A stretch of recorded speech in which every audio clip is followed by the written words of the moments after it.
Yes बेटा, आज हम लोग अपने महाभारत की पुस्तक से पाठ 3 भीष्म प्रतिज्ञा के बारे में पढ़ेंगे। बच्चों, भीष्म प्रतिज्ञा जैसा कि आप सब जानते हैं कि ये नाम क्यों पड़ा है। पितामह भीष्म जो थे, जैसा कि आप पिछली कक्षा में जानते आए हैं कि देवव्रत जो थे वो गंगा और शांतनु के पुत्र थे, है ना। और गंगा जी ने शांतनु से कहा था कि आप मुझसे कोई भी प्रश्न नहीं करोगे। लेकिन जब 8वें पुत्र में जैसे देवव्रत के जब पैदा हुए तो शांतनु से नहीं रहा गया और उन्होंने गंगा से पूछ लिया कि ये आप ऐसा क्यों कर रहे हो, मेरे सारे पुत्रों को क्यों गंगा में प्रवाहित कर रहे हो। इस बात पर गंगा जो है उनको बोली कि आप अपनी जो हमने शर्त लगाई थी उसको आपने तोड़ दिया, तो अब मैं जा रही हूँ, जब सही समय पर आकर के मैं आपसे मिलूंगी। जब 16 साल तक उन्होंने गंगा ने देवव्रत का परवरिश किया, उनका नामकरण किया और उनका पालन पोषण किया, अस्त्र शस्त्र का ज्ञान कराया। स्वर्ग में रहते हुए सभी अच्छे अच्छे ऋषि मुनियों और देवी देवताओं से उन्होंने सारी सारी शिक्षा ग्रहण की। उसके बाद बच्चों जब वो 16 साल के हो गए तो गंगा उनको वापस शांतनु के पास छोड़ने के लिए आई और उनको सुपुर्द किया कि अब ये युवराज बनने के लायक हैं, अब आप इनको आपकी देखरेख में अब युवराज आगे का अपना जीवन मैम पूरा करेंगे। हाँ बोलिए। मैम गंगा जी ने पहले 7 पुत्र को क्यों गंगा में विसर्जित किया था? क्योंकि उसके पीछे एक छोटी सी कहानी थी, मैंने आपको पीछे भी मैम आई नो। बताया। हाँ हाँ बताओ। मैम मैम क्योंकि मैम जब मैम वो सात मैम स्वर्ग में 7 ऋषि थे। मैम वहाँ पे बहुत उत्पात मचा थे, तो मैम उन्हें शिव जी ने एक वो दंड दिया था कि तुम धरती पे जाओगे, जब तक तुम्हारी सजा पूरी नहीं होगी तब तक तुम वापस नहीं आओगे। एक हाँ, एक जो तो ऋषि मैं मुनि, हाँ ऋषियों के जो 7 8 वसु तो थे, मैं एक ऋषि क्या शिक्षा ग्रहण करते वहां पर ही जो है उन्होंने बड़ा एक गाय जो नंदी गाय होती है वो आती है और उसको उन लोगों ने बांध लिया, जबकि वो भगवान शिव की जो गाय होती है वो नंदी, उसको बांध लेते हैं और अपना बैठ करके उत्पात मचाते हैं, खाने वाने लग जाते हैं, उसको कुछ भी नहीं पूछते हैं। तो अतिथि देवो भव कहते हैं ना कि जो अतिथि होते हैं उनको पूछते नहीं। इस बात पर जब जिस ऋषि के आश्रम में वो लोग रह करके शिक्षा प्राप्त कर रहे थे, वो ऋषि जब आते हैं और उनको इस बारे में पता चलता तो वो उन सारे 8 वसुओं को जो है श्राप देते हैं। उसमें से जो एक वसु जो होते हैं, जो देवव्रत, वो बाकी तो सब अपनी गलती मान लेते हैं कि हमें माफ कर दीजिए, हमसे गलती हो गई, अब हम आगे नहीं करेंगे, लेकिन एक ने नहीं मानी थी, इसलिए उनको जो है नहीं, एक ने मान ली थी, मतलब देवव्रत ने गलती मान ली थी, बाकी 8 ने नहीं मानी थी। इसलिए देवव्रत को इच्छा मृत्यु का वरदान मिला था कि तुम्हें तुम्हारी इच्छा अनुसार तुम जब तक चाहो धरती पर हो, जब चाहो तब आ जाओ। ये सुनकर के बाकी जो 7 वसु थे वो लोग भी माफी मांगने के लिए आए, तो उन्होंने कहा कि अब मैंने जो श्राप दे दिया है वो तो तुम्हें भोगना पड़ेगा। इसलिए और मैम जो मैम वो गंगा जी ने 7 पुत्र भाई थे, मैम वो ये ऋषि थे। और मैम ये वापस मैम गंगा में बह के स्वर्ग में पहुंच गए थे। हाँ हाँ हाँ, यस। और फिर लेकिन बात ये उठी, प्रश्न ये उठता था कि उन पशुओं को धरती पर लाएगा कैसे, आएंगे कैसे वो, उनको कोई ना कोई तो माँ बनेगा ना, तभी तो बच्चे होंगे। तो इसलिए जो है गंगा जो थी वो हमेशा जो है गंगा माँ के रूप में है और वो सबको सबकी गलतियों को माफ करती है। उन्होंने जो है उनका माँ बनना स्वीकार किया कि मैं तुम लोगों को मोक्ष दिलवाऊंगी, मैं धरती पर तुम लोगों को लाके फिर से तुम्हें वापस स्वर्ग में भेजूंगी। तो इस तरह से गंगा जी जो है शांतनु से उनका विवाह हुआ और उन्होंने उन 7 पुत्रों को उन्होंने पहले ही दिन ही उन्होंने कहा था कि मैं कुछ भी करूंगी, आप मेरे से कोई प्रश्न नहीं करोगे। और शांतनु उस समय जब उनका विवाह हुआ था शुरू शुरू में उन्होंने कह दिया हाँ ठीक है, हम आपसे कोई प्रश्न नहीं करेंगे, आप महारानी हैं, आप कोई भी काम कर सकती हैं। लेकिन जब उन्होंने देखा कि पहला पुत्र होने पर गंगा जो है उनको नदी में प्रवाहित करने के लिए गई, तो वो देखकर बड़े अचंभित हुए। लेकिन उन्होंने उनको वचन दिया हुआ था, इसलिए कुछ बोल नहीं पाए। फिर इसी तरह से दूसरा, तीसरा, चौथा, पांचवा, छठा, सातवां, 7 पुत्रों को जब यानी 7 वसु को जब उन्होंने मोक्ष कर दिया, तब जो है शांतनु से रहा नहीं गया और उन्होंने गंगा को रोक लिया। इस पर गंगा ने वही 8वां पुत्र वही थे वसु जो कि उनको इच्छा मृत्यु का वरदान मिला हुआ था, तो उनको जो है फिर लेकर के गंगा स्वर्ग में चली जाती हैं और वहाँ पर उनका लालन पालन करती हैं, उनको शिक्षा दीक्षा अस्त्र शस्त्र चलाने का सब ज्ञान दिलाती हैं और 16 साल की उम्र में के बाद उनको ला करके शांतनु को सुपुर्द कर देती हैं। इस तरह से शांतनु भी तो मतलब खुश हो जाते हैं कि उनको अपना उत्तराधिकारी मिल गया और फिर जो है देवव्रत को अपना उत्तराधिकारी बनाकर शांतनु अपना शिकार खेलने या खेल खेलने दूसरे कामों में अपना मन लगाने लगते हैं। तभी क्या होता है कि जब शांतनु संध्या के समय या यमुना तट पर, पहले वो गंगा तट पर जाते थे, उसके बाद यमुना तट पर जा करके शिकार करते थे। वहाँ एक दिन जो है देखा उन्होंने कि यमुना नदी में एक बहुत ही सुंदर सी युवती जो है वो नाव मतलब चला के आ रही है। तो उसको देखकर वो देखते रहकर उनके मन में उससे विवाह करने की इच्छा जागृत हुई। तो जब ये बात उन्होंने उस कन्या के पिताजी को जाकर के मतलब पहुंचवाया, तो उस कन्या यानी जो उस कन्या थी उसका नाम था सत्यवती। तो उसके पिताजी ने कहा कि मैं राजा शांतनु से अपनी कन्या का विवाह करने के लिए तैयार हूँ, पर मेरी एक शर्त है। तो पूछा गया कि क्या शर्त है? उन्होंने कहा कि मेरी कन्या का पुत्र ही हस्तिनापुर का राजा बनेगा। अब ये बात सुन करके जो शांतनु थे वो उदास हो गए। क्यों उदास हो गए? क्योंकि उन्होंने देवव्रत को पहले ही अपना युवराज बना दिया था। तो इस बात से वो बड़े उदास और गुमसुम रहने लगे। जब ये बात देवव्रत को पता चली कि पिताजी बड़े उदास हैं, गुमसुम से हैं, तो उन्होंने अब सीधा पिताजी से तो ये बात नहीं पूछी जा सकती थी, तो उन्होंने मंत्रियों से जा करके पूछा और मंत्रियों ने ये बात देवव्रत को बता दी। देवव्रत सत्यवती के पिताजी के पास गए और उन्होंने उनको उनसे वचन लिया कि मैं जो हूँ आपको वचन देता हूँ कि आपकी पुत्री का पुत्र ही राजा बनेगा। इस बात पर जो सत्यवती के पिता थे उन्होंने कहा कि क्या विश्वास है कि मेरी पुत्री का पुत्र ही राजा बनेगा? अगर आपका पुत्र, आप की शादी हुई और आपका पुत्र बड़ा हुआ तो वो भी तो राजा बनने का अधिकारी हो सकता है, क्योंकि बड़े पुत्र का बड़ा बेटा ही जो है राजा बनता है। यह बात सुन करके देवव्रत समझ गए और उन्होंने जो है सूर्य चंद्रमा अग्नि को साक्षी मान करके उन्होंने कहा कि मैं आजीवन विवाह न करने का प्रतिज्ञा लेता हूँ।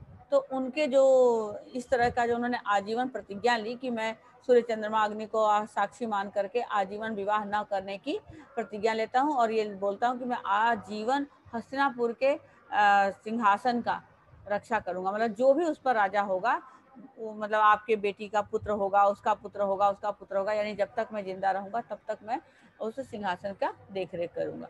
तो इस तरह से उनका नाम पितामह भीष्म। अब उनको जब वो बड़े होते गए सब उनके, तो उनको भीष्म उनका नाम पड़ा और सभी लोग उनको पितामह भीष्म के नाम से जानने लगे। तो चलिए आइए अब इस तरह से रीडिंग करिए। आपको समझ में आया पितामह भीष्म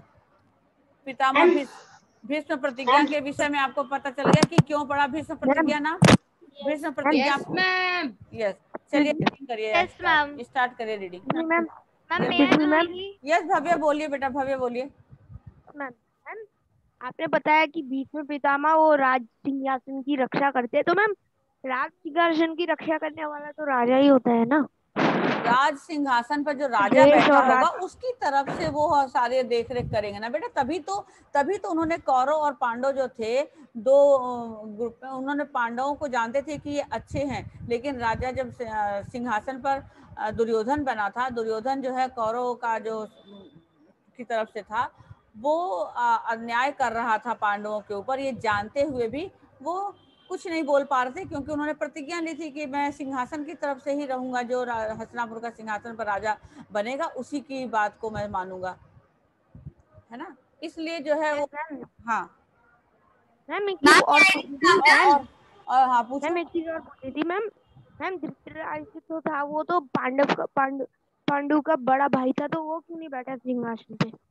जो धृतराष्ट्र थे ना, वो पांडु के बड़े भाई थे, वो राजा इसलिए नहीं बने क्योंकि वो आंखों से देख नहीं सकते थे। आई बात समझ में? जो धृतराष्ट्र थे वो उनको आंखों से, वो जन्म से ही अंधे पैदा हुए थे। तो अब जो राजा होता है उसको अपने प्रजा का हर चीज उसको मालूम होना चाहिए, उसको देख सके, अपने प्रजा के बारे में जान। मैम इसका मतलब ये कि मतलब जो अपनी रक्षा नहीं कर पाएगा वो क्या, वो दूसरे की कैसे करेगा? इसलिए उनको जो है राजा वो नहीं बने थे और उनके छोटे भाई पांडु को राजा बनाया गया था। और पांडु का भी कुछ समय के बाद ही देहावसान हो गया था। इस वजह से दुर्योधन ने बोला कि मैं अपने बड़े पुत्र, मतलब दुर्योधन का जो पिता धृतराष्ट्र थे वो बड़े थे ना, तो इसलिए इस बात पर ही लड़ाई सारी हुई थी कि जब मेरे पिता बड़े थे, उनको राजा बनना चाहिए था, वो राजा नहीं बन पाए इस वजह से, तो मैं उनका बड़ा पुत्र हूँ, तो फिर मैं ही राजा।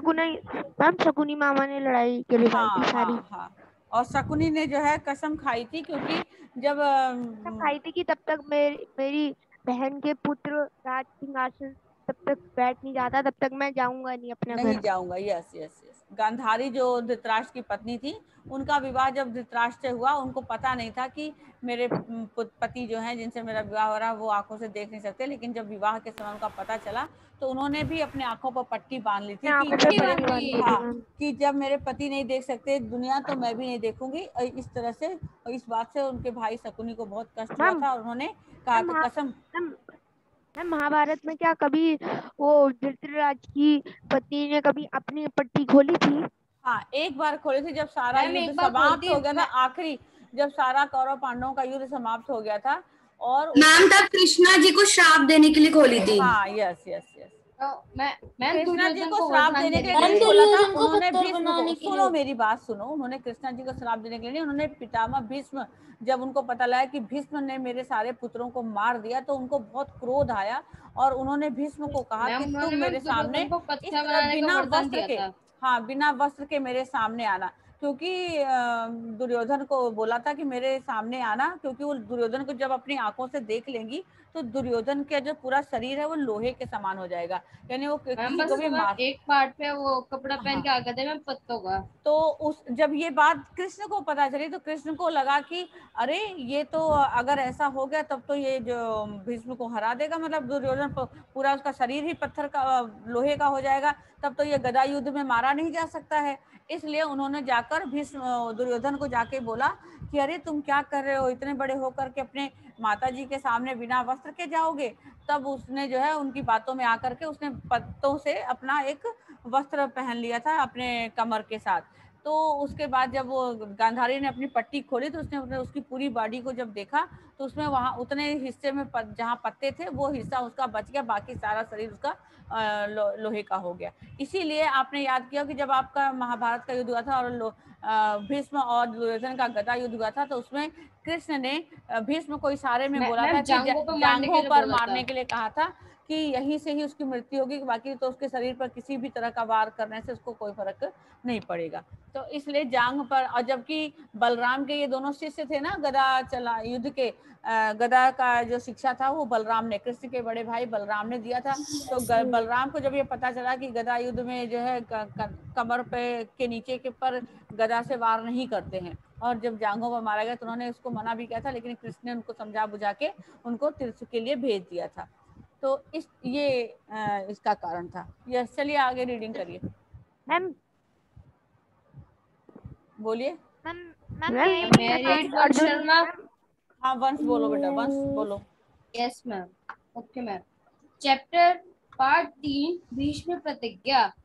तेजस्वी पुत्र को पाकर राजा प्रफुल्लित मन से नगर को लौटे और देवव्रत राजकुमार के पद को सुशोभित करने लगे। 4 वर्ष और बीत गए। एक दिन राजा शांतनु यमुना तट की ओर घूमने गए तो वहां अप्सरसी सुंदर सुंदर एक तरुणी खड़ी दिखाई दी। तरुणी का नाम सत्यवती था। गंगा गंगा के वियोग के कारण राजा के मन में जो विराग छाया हुआ था, वह इस तरुणी को देखते ही विलीन हो गया। उस सुंदरी को अपनी पत्नी बनाने की इच्छा उनके मन में बलवत हो उठी और उन्होंने सत्यवती से प्रेम याचना की। सत्यवती बोली, मेरे पिता मोहल्ले के सरदार हैं, पहले उनकी अनुमति ले लीजिए, फिर मैं आपकी पत्नी बनने को तैयार हूँ। राजा शांतनु ने जब अपनी इच्छा उन पर प्रकट की तो केवटराज ने कहा, आपको मुझे एक वचन देना पड़ेगा।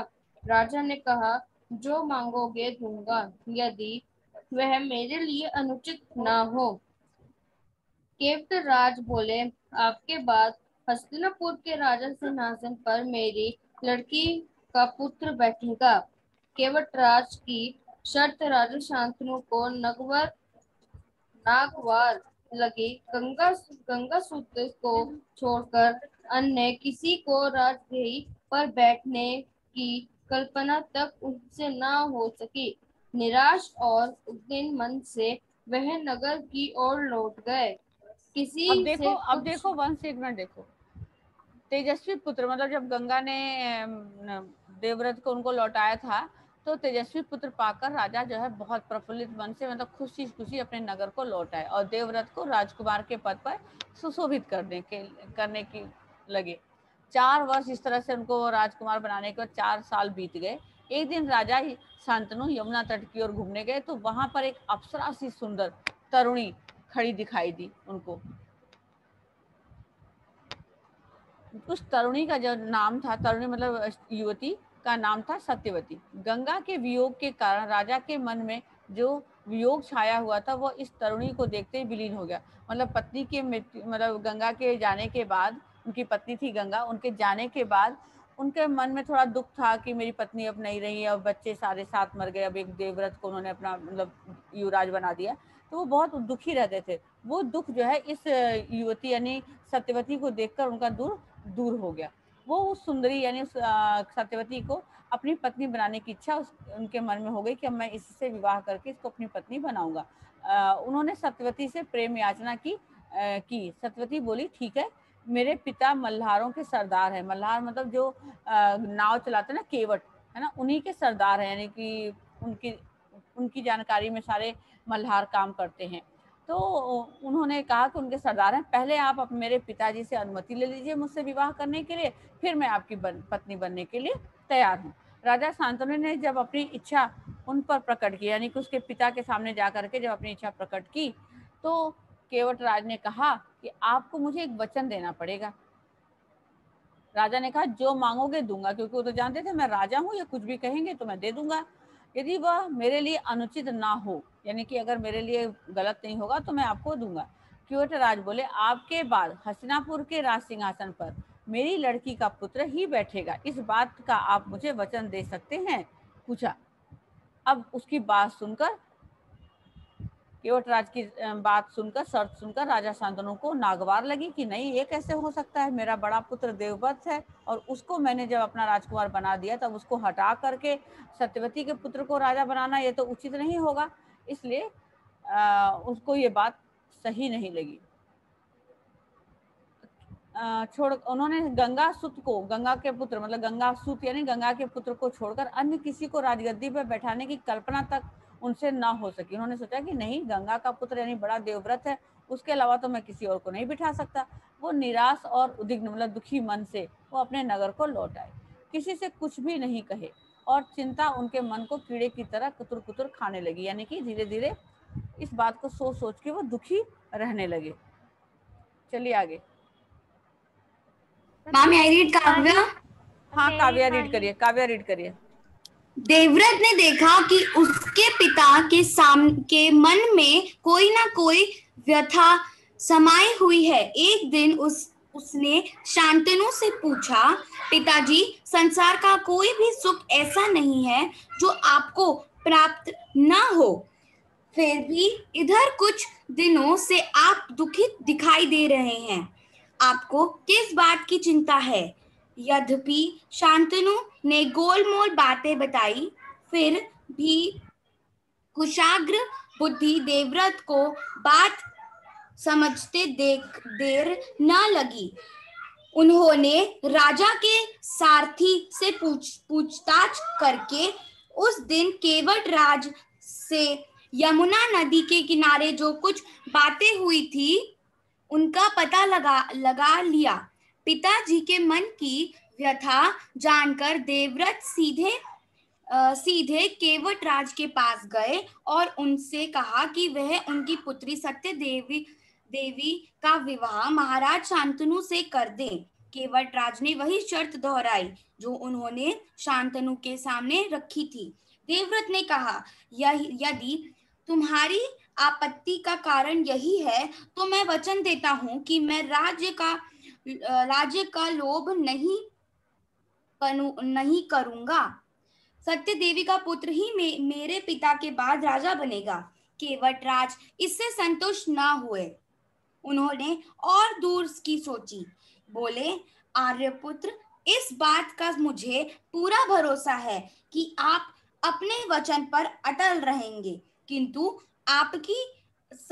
आपकी संतान से मैं वैसी आशा कैसे रख सकता हूँ? आप जैसे वीर का पुत्र भी तो वीर ही होगा। बहुत संभव है कि वह मेरे नाती से राज छीनने का प्रयत्न करे। इसके लिए आपके पास क्या उत्तर है? यस वेट देखो, देवव्रत ने देखा कि अब जब ये बात हो गई, उनके शांतनु बहुत दुखी रहने लगे, तो ये बात देख करके देवव्रत को चिंता हुई, है ना, कि मनी मन वो उनको कोई दुख समाया हुआ है। एक दिन उन्होंने शांतनु से पूछा कि पिताजी, संसार का कोई भी ऐसा सुख नहीं है जो आपके पास ना हो, है ना, फिर आप इधर कुछ दिनों से दुखी क्यों हैं? कोई मतलब तबीयत खराब है या कुछ इस तरह से आपको किस बात की चिंता हो रही है? अब शांतनु सीधा अपने पुत्र से क्या बोलते कि मुझे जो है सत्यवती से विवाह करना है और वो नहीं मान रहे हैं, ऐसा कुछ तो नहीं बोल सकते, इसलिए उन्होंने गोल मोल बातें बता दी और फिर चुप हो गए। तो अब जो देवव्रत थे वो बहुत ही कुशाग्र यानी तेज बुद्धि के थे। वो बात समझ गए कि पिताजी मुझसे सही तरह से जवाब नहीं दे रहे। अब उन्होंने क्या किया, वो समझ गए कि पिताजी जिस रथ से कहीं भी आते जाते हैं तो उसमें जो सारथी बैठा होता है वो तो सब बातें जानता ही होगा, जो भी उनके साथ कहीं कुछ बात हुई होगी। तो देवव्रत ने उस सारथी से जाके पूछताछ की और उसने बताया केवटराज से यमुना के नदी के किनारे पर जो कुछ बात हुई थी वो सारी कुछ उन्होंने जान ली, पता लगा लिया। और उसके बाद जो है उनके पिता की सारी बात उनको कष्ट जो है पता चल गया।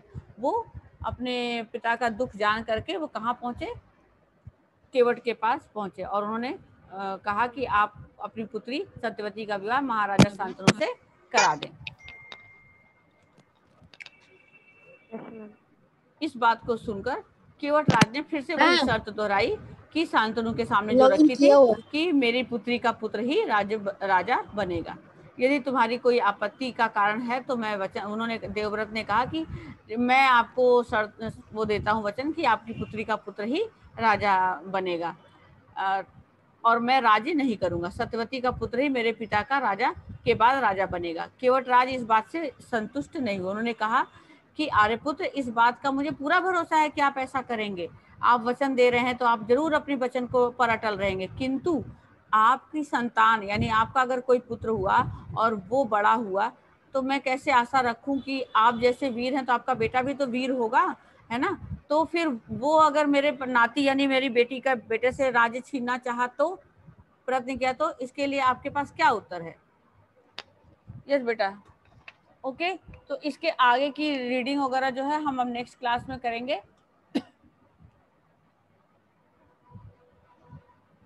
आज आपका